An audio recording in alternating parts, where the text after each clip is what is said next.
कमलम सज रहा है। परिसर में मंडप बनाने की तैयारियां जोरों पर है।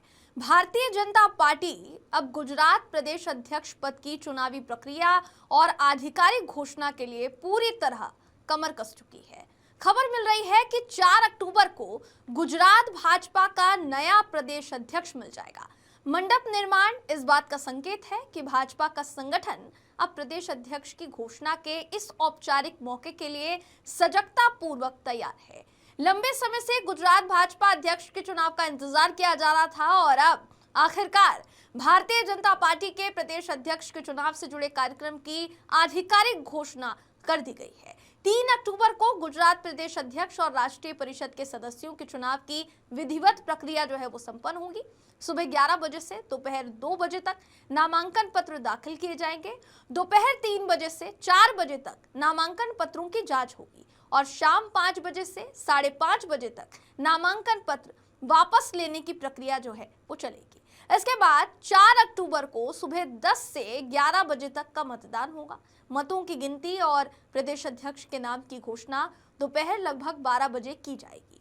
भाजपा के विश्वसनीय सूत्रों से हमें ये जानकारी मिली है कि इस बार पार्टी किसी ओबीसी नेता को प्रदेश अध्यक्ष के तौर पर नियुक्त कर सकती है। जानकारी ये भी मिल रही है कि इस चुनावी प्रक्रिया में केंद्रीय गृह और सहकारिता मंत्री अमित शाह, केंद्रीय मंत्री मनसुख मंडाविया, मुख्यमंत्री भूपेंद्र पटेल, विधायकों समेत लगभग 250 से ज्यादा प्रतिनिधि मतदान में हिस्सा लेंगे। कमलम में लगातार बैठकों का दौर जारी है। पार्टी मुख्यालय कमलम में पिछले कई दिनों से कार्यकर्ताओं और नेताओं की बैठकों का दौर जारी कर चुका है। संगठन में नए नेतृत्व को लेकर गहन मंथन भी किया जा रहा है। चर्चा है कि विपक्षी दल कांग्रेस की सक्रियता को देखते हुए भाजपा संगठन को और मजबूत करना चाहती है। दूसरी तरफ प्रदेश अध्यक्ष के चुनाव में कोई कसर न छूटे, इस बात को भी सुनिश्चित किया जा रहा है, क्योंकि आगामी विधानसभा चुनाव को लेकर नई रणनीति तैयार की जानी है ताकि कार्यकर्ताओं को भी एकजुट किया जा सके। संगठन ने राज्य भर के अलग अलग मोर्चों और विभागों के नेताओं से बातचीत भी शुरू कर दी है। गुजरात भाजपा प्रदेश अध्यक्ष के चुनाव पर ज्यादा जानकारी के लिए हमारे साथ जुड़ रहे हैं हमारे वरिष्ठ सहयोगी जयेश सोनी जी। जयेश जी से सवाल करेंगे, जानने की कोशिश करेंगे कि ये जो गुजरात भाजपा अध्यक्ष का चुनाव है, इसको लेकर और क्या क्या जानकारी सामने आ रही है। तो हम अपनी टीम से कहना चाहेंगे कि जल्द से जल्द जयेश जी को जोड़ने की कोशिश करें और उनसे सवाल जवाब होंगे कि जितने भी अभी फिलहाल के लिए अगर देखा जाए तो अध्यक्ष पद के चुनाव अलग अलग राज्यों में हो रहे हैं, उसका क्या महत्व है, क्योंकि ये भी कहा जा रहा है कि जब अध्यक्ष पद के चुनाव हो जाएंगे उसी के बाद राष्ट्रीय अध्यक्ष जो भारतीय जनता पार्टी के होंगे उनको भी चुना जाएगा। जयेश जी, पहले तो बहुत बहुत स्वागत है आपका। हम आपसे जानना चाहेंगे, सवाल ये है पहला कि गुजरात में भारतीय जनता पार्टी के प्रदेश अध्यक्ष का चुनाव होने जा रहा है और इसकी जानकारी जो है वो औपचारिक सामने आ गई है, और क्या जानकारी मिल रही है इससे जुड़ी? से प्रक्रिया शुरू हो जाएगी और सबसे बड़ी बात यह है कि लंबे अरसे से इस पल का इंतजार गुजरात के भारतीय जनता पार्टी के कार्यकर्ताओं को था, क्योंकि खुद CR पाटिल भी कई बार अपने सार्वजनिक कार्यक्रमों के दौरान बोल चुके थे कि बहुत ही जल्द आपको नए अध्यक्ष मिलेंगे और वे खुद अपना जो मंत्री पद है उसके ऊपर फोकस करना चाहते हैं, क्योंकि 2 जगह की जो जवाबदारी उनको सौंपी गई है तो उससे उनको काम करने में काफी असुविधा हो रही थी। तो वो खुद भी चाहते थे कि उनको किसी भी एक जवाबदारी दी जाए ताकि वो अपनी जो जवाबदारी है वो बहुत ही निष्ठापूर्वक और अपनी काबिलियत से वो निभा पाए। तो हम आपको बता दें कि जल शक्ति मंत्रालय जो उनको दिया गया है, उसके बाद उन्होंने कई राज्यों में जल स्रोत को बढ़ाने की, भूमिगत जल स्रोत को जो बढ़ाने की कार्यवाही है वो बहुत ही तेजी से की है। बरसाती पानी को जमीन में उतार के जो हर राज्यों के अंदर भूमिगत जो पानी के स्तर जो नीचे जा चुके थे उसको ऊपर लाने का प्रयास किया है। तो वे अपने इसी मंत्रालय के तहत और ज्यादा अच्छा काम करना चाहते थे, और इसके लिए वे खुद भी चाहते थे कि उनको प्रदेश अध्यक्ष के जो दायित्व है उनसे उनको मुक्त किया जाए। अब ये मौका आ चुका है।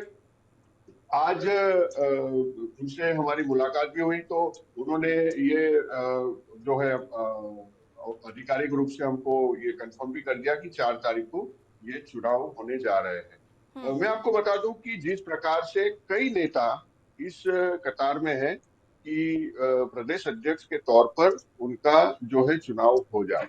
अब बात यह है कि 4 तारीख को किन किन लोगों के नामांकन पत्र दाखिल होते हैं, और पूरी प्रक्रिया के बाद जी। आखिरकार जो 250 से अधिक नेता है वो किसको प्रदेश अध्यक्ष के तौर पर चुनते हैं, ये देखने की काफी उत्सुकता जिस प्रकार से पार्टी कार्यकर्ताओं को है उसी प्रकार से मीडिया को भी है। और हम भी कोशिश करेंगे कि हम इस पूरी प्रक्रिया का और जो भी है उसका हम सीधा प्रसारण हमारी राष्ट्रीय समाचार के माध्यम से लोगों तक पहुंचाएंगे। जी बिल्कुल।